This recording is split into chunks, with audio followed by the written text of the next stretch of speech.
start off with you, Shankar, on the local picture and the big news for the day, and that is Infosys. NASSCOM believes that the tech sector will grow at 10-12 and Infy is guided to a lower growth.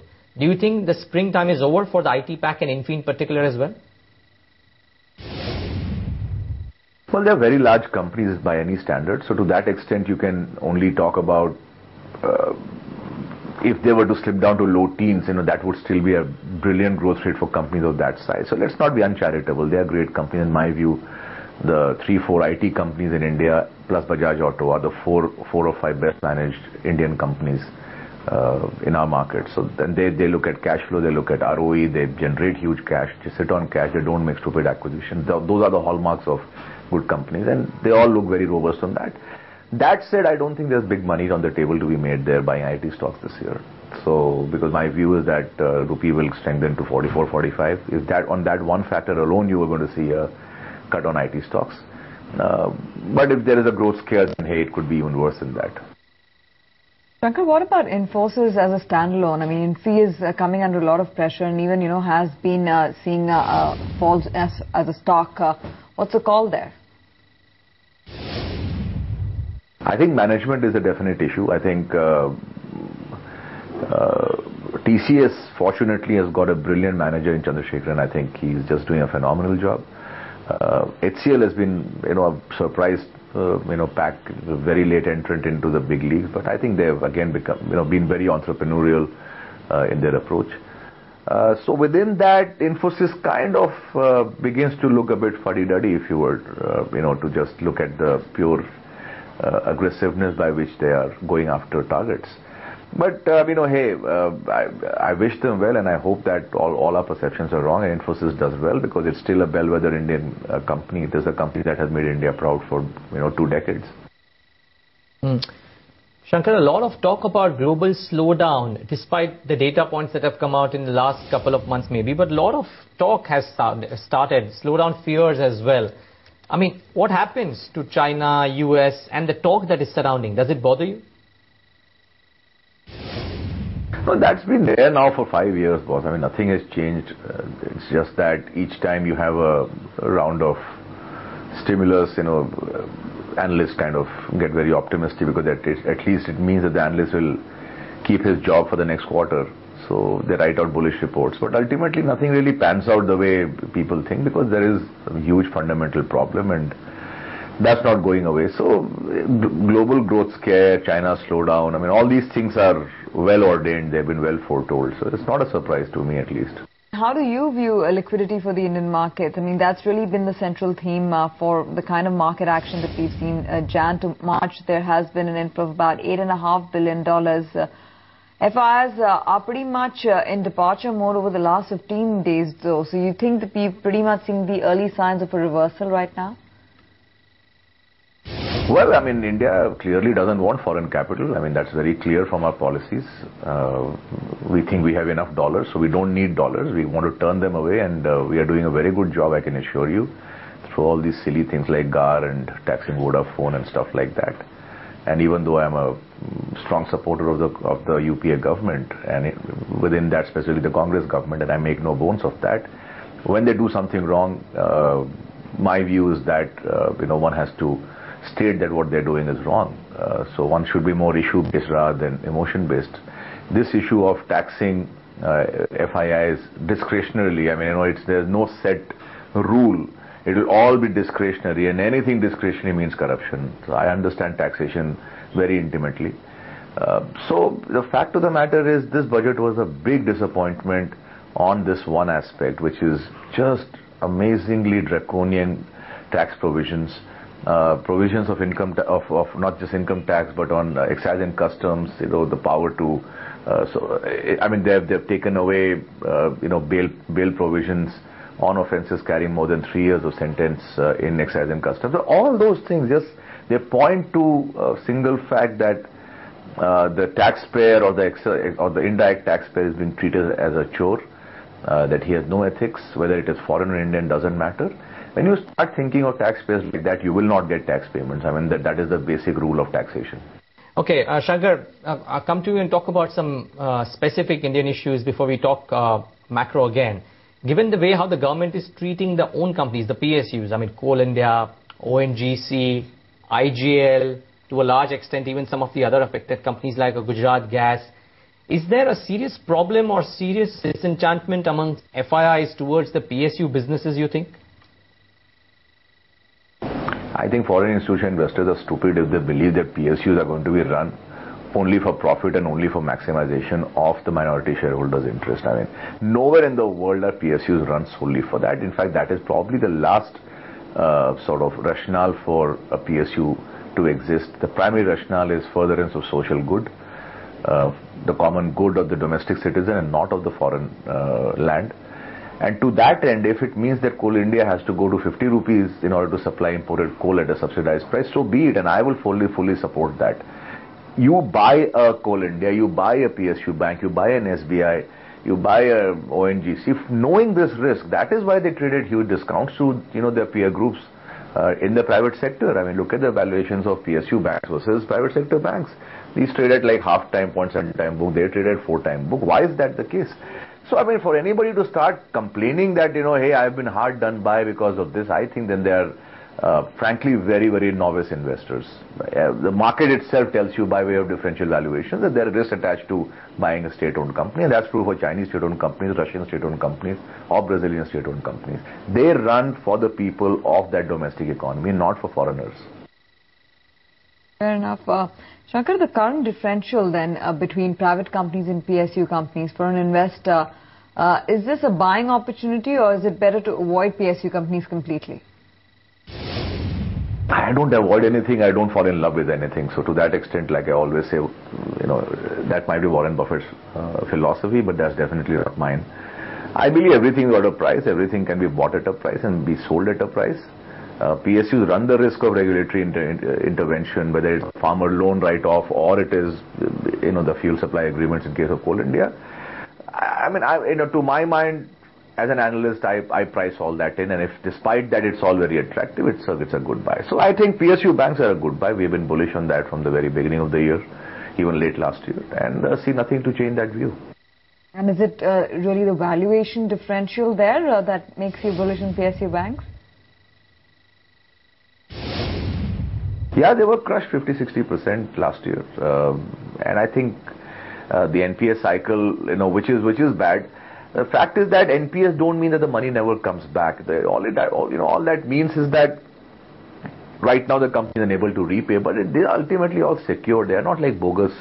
They're not loans against bogus assets or anything of that sort. So while it is a temporary hit, it doesn't mean that the money will never come back. In one form or the other, you can recover some part of that NPA money.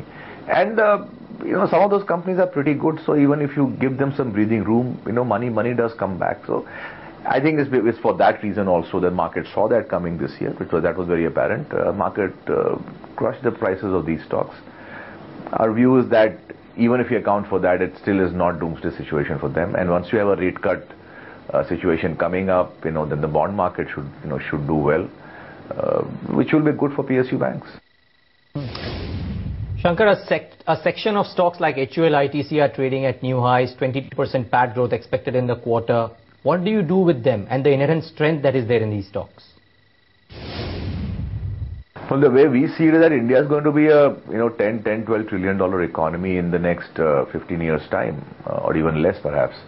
If that is the case, then consumption is the only way India will grow to those levels by way of GDP, because as we have, and I have said many times, that India doesn't have to be aspiring to be China. In fact, it should not be. Our model is great. Our model is low capital intensity, high consumption oriented.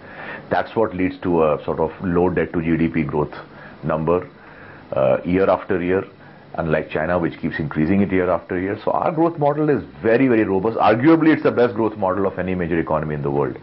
Why would we ever want to change that? So if consumption is the reason why India will grow to that level, and it's grown precisely because of consumption, then you have to really bet on consumption theme. It's a no-brainer, and it's hardly rocket science to say this.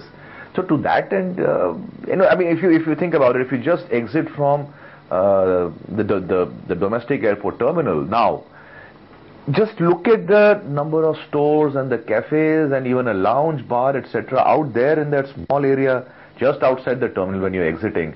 You know, 15 years back, there used to be nothing. You just get into your car and you go home. Now you can actually spend, you can, sit around there while waiting for your car to come, buy yourself a nice cup of coffee, you can have a beer. You know, India has been hungry for consumption. Indians have been hungry for consumption. There was nothing to feed that. Now you're feeding that. People are spending money. I mean, so all this might sound, sort of motherhood and apple pie, but fact of the matter is that it is consumption that you have to bet on, whether it is consumption through the MNC route of the FMCG route, or durables like cars, etc. But Shankar, the question is, are the stocks good to own at the current valuations that they are trading? I mean, they're great themes as you highlighted, but would investors make money buying FMCG? Look, you will not make money permanently because when markets have sharp rallies and those stocks do underperform a bit. But I think if you take a very long-term view on these companies, I think you're going to make very serious money, because one thing is very clear: there's a big consumption boom happening even as we speak. There's big money in the hands of rural India, thanks to the government's policies, and on that I have to commend them. And even the urban have obviously not spent enough in the last 15 years, so there's a lot of pent-up demand out there. And just look at the sales of luxury cars, in India. Audi sold, I think in March, 1 month, what it sold in the whole year in 2008. That's the kind of growth you're seeing in even the luxury end. So non-luxury, luxury, all markets are really strong in India. Bet on FMCG, bet on autos, bet on mobiles. I think by and large you're going to be okay. Side of consumption, Shankar, in terms of a tactical trade, you're bullish on rate sensitives? Look, I mean, my view as an investor is different. I'm not going to buy Hindustan Lever ever, unless I see a 50% move in the stock. I don't see that move in the stock like it'll do that in 2 years' time. That's great for a mutual fund, but I'm not a mutual fund, and thank God for that. So, fact of the matter is that those are great stocks to advise large funds to buy, but that doesn't have to find its way into my portfolio. My portfolio would be always an aggressive portfolio where I want to make 50% in 3 months and not wait 2 years. I don't have that kind of patience at my age. Fair enough, Shankar. But since we're talking about your portfolio strategy, what does your portfolio contain right now? No, I can't tell you what my portfolio contains right now. All I can tell you is that the stocks that I've always discussed are the stocks that ordinarily should be in the portfolio of a guy who thinks like me, which is the auto companies, which is the PSU banks, which is the infrastructure companies, which we have been very negative for 5 years, but we turned bullish in January because we thought it was overdone. Since then, they have been quite heartening by way of their moves. They're all up between 50 and 100%, and they still look pretty strong. But within the auto sector, as we just highlighted and as you just exemplified, do you prefer the four-wheelers? Not really. I mean, I think people keep writing off Bajaj Auto from the time that I have been analyzing Bajaj Auto, and somehow I think their analyst PR seems to be very poor. But anyway, I mean, why should you go and pander to the likes and dislikes of a bunch of 30-year-old kids who are probably still riding a motorcycle? Fact is that you have to again take a bet on Bajaj Auto, or for that matter even on Hero, that ultimately India with 14-15% two-wheeler penetration will go to 25, 30, 40% in the next 10 years' time. Within that, the pie chart might change here or there, but to say that Bajaj Auto will get the market share of TVS and TVS Motor will get the market share of Bajaj Auto, those kind of huge realignments are kind of hard to happen. So I would tend to bet that Bajaj Auto's market shares will more or less remain here. They might even improve if they get their act together on the lower end.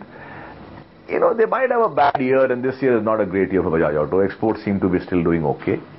At these kind of valuations, whatever they are, 11, 12 times forward earnings, I doubt if Bajaj Auto trades much cheaper than that. Hero Honda looks okay, but relative to that, I would still own Bajaj Auto.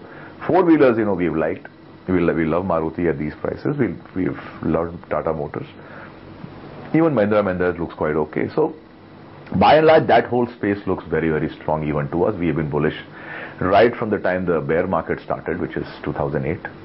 And since then, that sector has really been an outstanding performer. Shankar, tactically, your big call for 2012 was that the rupee would appreciate. What's the call for FY13?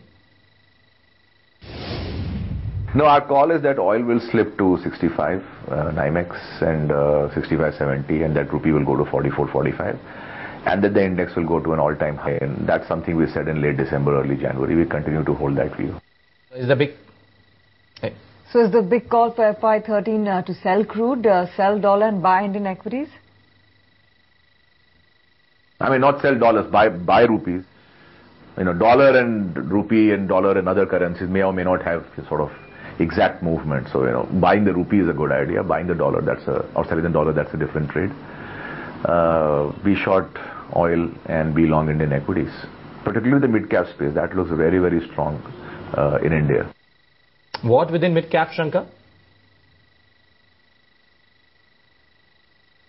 Companies out there, they haven't fallen at all. You see the market, now again, now think about it, market had a vertical rally from 15,000 to 18,500, now we're 17,600. You have to consolidate, give it some time. I think a rate cut will obviously, rekindle this huge rally, hopefully from next week. But you have to give some time for consolidation. I think the markets have done enough consolidation in the last 1 month, and they're just ripe for a big move up. But in this whole consolidation, the only stocks that have made the index look bad, by and large, are Reliance and Bharti.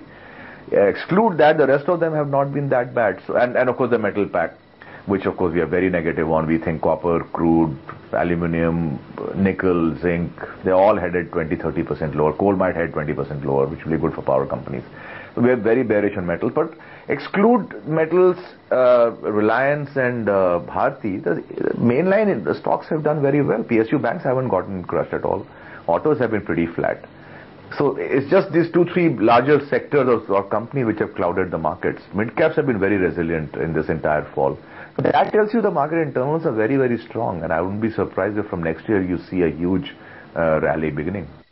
So for somebody who's a passive investor, Shankar, would you probably even advise going for a mid-cap fund? Would you go for a mid-cap fund? Yeah, mutual funds need all the help we can give them. Just looking at the shrinkage in AUM, month after month, quarter after quarter, every rupee counts these days. Yeah, by all means buy mid-cap funds. The communication from central bankers, both the Fed and the ECB, is that in the near term, global economies are showing signs of improvement and they will not resort to printing money. Would that have an impact on liquidity, you think? I don't know whether their assessment is right or not, because when I go back to 2008 and then 2009, every single central banker and politician in the Western economy said that the worst is over. So people like Larry Summers or people like Chancellor of the Exchequer, then you had the German Chancellor, all of them came out and said that, the worst is over. We think we have saved the world. And look where it got us. And within 2 years, the world was almost back to the brink, if not beyond the brink. So, I take all these words of central bankers and politicians anywhere in the world, and we are too critical of our own politicians and central bankers. I think they're a lot worse group out there, and I don't take them seriously at all.